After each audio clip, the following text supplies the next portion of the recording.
तो दास के मन में एक प्रेरणा आई कि हे परमात्मा, आपका ज्ञान सत्य, आपका नाम सत्य, आपकी भक्ति सत्य, लेकिन आपके सत्य को आपके अन्य बच्चों तक पहुंचाने के लिए जितने प्रमाण हमारे पास अब उपलब्ध हैं ये पर्याप्त नहीं है। क्योंकि पहले तो कबीर जी को परमात्मा मानना तैयार नहीं। ठीक है, जो हमारी शरण में आ जाते थे, भगवान सबका दीक्षा लेते थे, उनको सुख हो जाता था, वो तो होना ही था।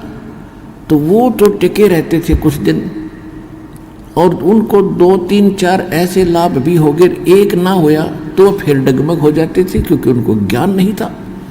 तो यह समस्या दास के सामने आने लगी कि परमात्मा, यदि इन वेदों ग्रंथों में और आपकी महिमा मिल जावे तो आपके बच्चे आपको आसानी से सब पहचान सकते हैं, और इसका कोई विकल्प नहीं। क्योंकि आप 600 वर्ष पहले आए थे, आपने 64 लाख लोगों, परिवारों के, लोगों के, भक्तों के दुख दूर किए थे, और आपके चेले बन गए थे। आपने एक लीला करी थी और सब भाग गए थे।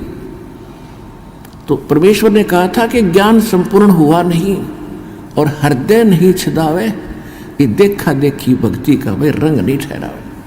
जब तक ज्ञान संपूर्ण नहीं होगा और हृदय में यह खटक नहीं लाग जाएगी कि इसके अतिरिक्त कोई ज्ञान नहीं पृथ्वी पे, तब तक दाता आपकी शरण में जीव नहीं टकेगा। तो उस दिन के बाद ऐसी प्रेरणा करी दास को परमात्मा की एक वाणी याद आई कि वेद मेरा भेद है, मैं ना मिलूं वेदन के माही, और जौन वेद से मैं मिलूं ये वेद जानते नहीं।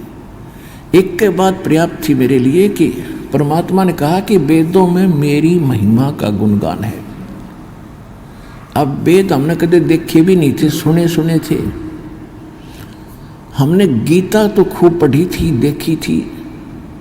तो दास ने सबसे पहले देखा कि वेदों का सारांश, ये संत जन बताते हैं कि श्रीमद् भगवत गीता वेदों का सारांश है, संक्षिप्त ज्ञान है। तो मैं गीता में देखता हूँ। अब जब श्रीमद् भगवत गीता को देखा, ओ तेरा बुलाओ ये बंदी छोड़े, सारी महिमा परमात्मा की रखी।